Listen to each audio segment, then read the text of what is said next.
Hey everyone, we're Hoobastank. We had an awesome time performing here on Stripped, and thank you so much for supporting live music on the web. I've always liked, I think both of us have always liked playing acoustic. It's really fun to hear songs stripped down to like their rawest form, you know?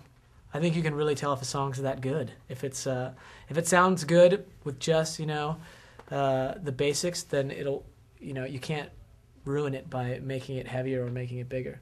So I concur. Well, our new CD, Every Man for Himself. That's good CD, buddy. It's due out May 16th, I believe, in the States. It was a long process making this record.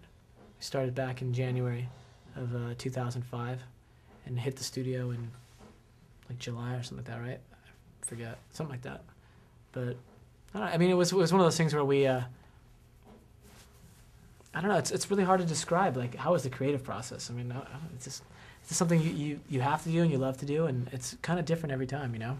This time I think was way different than making the Reason album. I think I enjoyed it a lot more. Me too.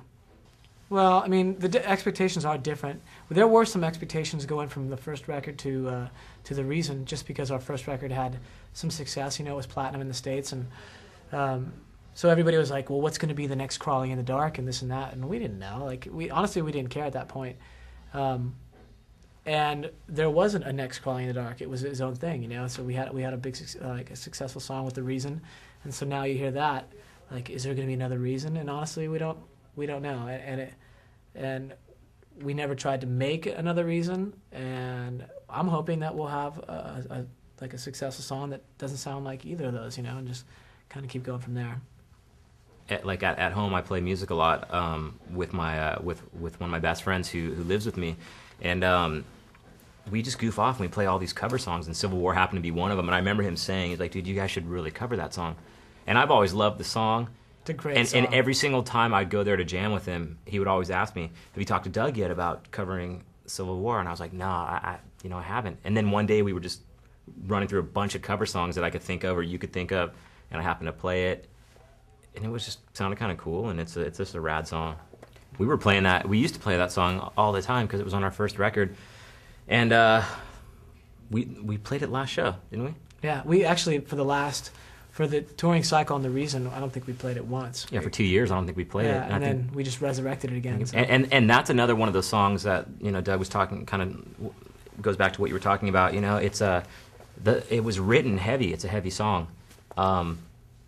And I think that song comes across really cool acoustic. It just becomes like a really nice sounding song.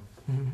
Well, I guess right in the near future, we're going to do a kind of a fan appreciation tour. It's called Every Fan for Himself, where we're going to be going, I think we're playing like 11 or 12 shows in like the big cities and playing these really, really small clubs like we used to play back when we were unsigned or when we just got started, and all the tickets are free for our fans through the website or through the radio stations that are sponsoring it, and that'll run for a couple weeks and it'll be cool. I mean, we haven't played small places like that in so long, and part of me is like a little nervous to see how it's going to go, but part of me is really excited. It'll bring back a lot of memories, and it'll also bring back that real close bond, with a lot of the fans rather than having them so far away.